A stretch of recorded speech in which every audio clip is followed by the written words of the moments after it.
Voilà, une première vidéo dans cette partie de Word niveau 1. Donc je continue là où on était arrivé, et on était arrivé à la boîte de dialogue police.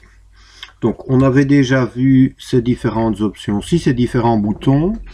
Donc dans le groupe police de l'onglet accueil, on trouve les commandes les plus fréquemment utilisées. Maintenant, si on veut avoir accès à toutes les commandes de police, eh bien on va utiliser une boîte de dialogue. Donc toujours le même principe, lorsqu'on veut mettre en forme quelque chose, il faut d'abord sélectionner ce quelque chose. Donc moi dans l'exemple ici, si je sélectionne ces différents paragraphes et que j'apporte un changement, le changement n'affectera que ces paragraphes. Et donc pour accéder à toutes les options, je rentre dans la boîte de dialogue du groupe police, donc je clique sur le lanceur de boîte de dialogue ici, et j'arrive dans la boîte police. Alors dans cette boîte police, j'ai deux onglets, je m'occupe d'abord du premier onglet, police style attribut, et un deuxième onglet paramètres avancés. Alors dans ce premier onglet, on a ici toutes les polices de caractères qui sont triées par ordre alphabétique. Donc si on connaît le nom d'une police, c'est relativement facile à trouver. Alors l'avantage ici, lorsque vous cliquez sur une police, lorsque vous choisissez une police, mais en dessous vous avez un aperçu de cette police de caractères. Voilà. Alors quand on connaît le nom d'une police, pour la trouver plus facilement, donc en lieu et place de déplacer cette barre de défilement, mais on peut tout simplement dans la case ici, taper les premières lettres de la police, et en tapant les premières lettres de la police, il va vous s'arrêter sur les polices commençant par ces lettres. Et ensuite, il vous suffit simplement de cliquer sur la police souhaitée. À côté, on a une rubrique style de police, normal, italique, gras italique. Donc ceci correspond aux commandes qui ont été vues précédemment. On a une zone taille où on peut modifier la taille des caractères. Alors je vous rappelle que la taille est exprimée en points. 25 points équivaut à 1 cm, et donc généralement lorsque l'on tape du texte, on le tape en taille 10, 11, voire 12 points. Et ceci donc correspond à cette commande-ci. Une zone couleur de police où il est mentionné automatique. Donc automatique, ça veut dire que si le fond de la feuille est clair, le texte sera foncé, et inversement, si le fond de la feuille est foncé, le texte apparaîtra en clair, en blanc. Lorsque je clique sur cet ascenseur, j'ai une palette de couleurs, et je choisis tout simplement la couleur à utiliser. À côté, si je souhaite un soulignement, j'ai différentes options de soulignement. Soulignement des mots, donc ça veut dire qu'il soulignera les mots et pas les espaces entre les mots. Des soulignements simples, doubles, des soulignements plus épais, des points, des tirets, des points tirés, des soulignements vagues en gras, double vague, etc. Donc il y a un peu de tout. Et si vous choisissez un soulignement, à côté, vous pouvez choisir une couleur de soulignement. Voilà. Et en dessous, on a quelques effets de texte. Alors, barré, ça veut dire qu'il va barrer le texte sélectionné qui correspond à la commande qui a été vue précédemment. Barré double, il barre deux fois votre texte sélectionné. Mise en exposant, mise en indice, donc ça revient au même que d'utiliser les boutons indice exposant qui ont été vus précédemment. Petite majuscule, il mettra votre texte en petite majuscule, donc c'est pas des majuscules, c'est pas des minuscules, c'est une mise en forme particulière, les petites majuscules. Les majuscules, donc si on veut passer rapidement de minuscule en majuscule, donc ça correspond au bouton modifier la case qui a été vu ici. Et enfin, vous avez une option ici masquer.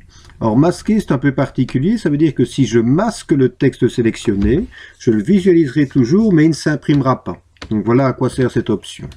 Alors en principe, on fait les changements dans cet onglet, puis on bascule dans l'autre onglet et on fait les autres changements. Alors je vais d'abord me limiter à ceci. Donc j'ai fait ces changements, je valide en cliquant sur OK, et en cliquant sur OK, le texte sélectionné adopte la mise en forme choisie. Voilà. Alors juste un petit rappel, si on veut très rapidement effacer une mise en forme, donc naturellement on sélectionne le texte qui est mis en forme, et soit on utilise le bouton ici effacer les mises en forme, donc bouton de l'onglet accueil du groupe police, ou bien ce que je vous conseille de retenir, c'est le raccourci clavier CTRL et la barre d'espace. Alors, je vais maintenant m'occuper du deuxième onglet de cette boîte police. Je vais juste sélectionner un mot. Donc, je sélectionne, je rentre dans la boîte police et je vais dans ce deuxième onglet, paramètres avancés. Et j'ai une première zone ici, échelle, où par défaut il est mentionné 100%. Alors, si je modifie l'échelle des caractères, eh bien, ça veut dire que je vais modifier la largeur des caractères. Donc, si je prends 200%, eh bien, ça veut dire que mes caractères seront 2 fois plus larges. Je n'ai pas modifié la taille. La taille, elle ne change pas. C'est juste la largeur des caractères qui est modifiée. Je vais remettre à 100. Une deuxième option, espacement. Alors, espacement, on peut soit étendre, soit condenser les caractères. Donc, étendre les caractères, ça veut dire qu'on va éloigner les caractères les uns des autres. Et condenser, on va rapprocher les caractères les uns des autres. Allez, je vais prendre étendre et à côté, je choisis de combien de points je vais étendre mes caractères. Je vais prendre 2 points, je clique sur OK et en cliquant sur OK, je pense qu'on le voit bien ici, on a augmenté l'espace entre les différents caractères. Je vais juste faire l'inverse, au lieu d'étendre, je vais condenser. OK, et là, là c'est flagrant, on a rapproché les caractères les uns des autres. Je vais rentrer de nouveau dans ma boîte police, je vais remettre ça à la normale.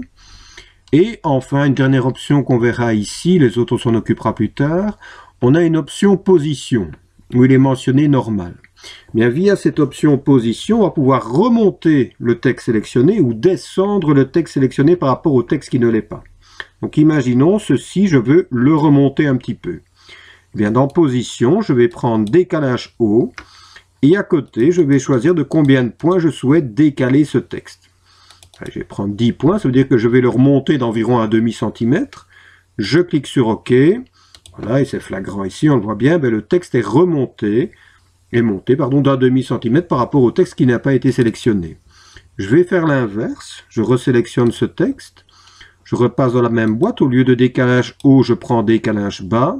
Je vais garder 10 points, je clique sur OK. Et là, on voit bien que ce texte est descendu par rapport au texte qui n'était pas sélectionné.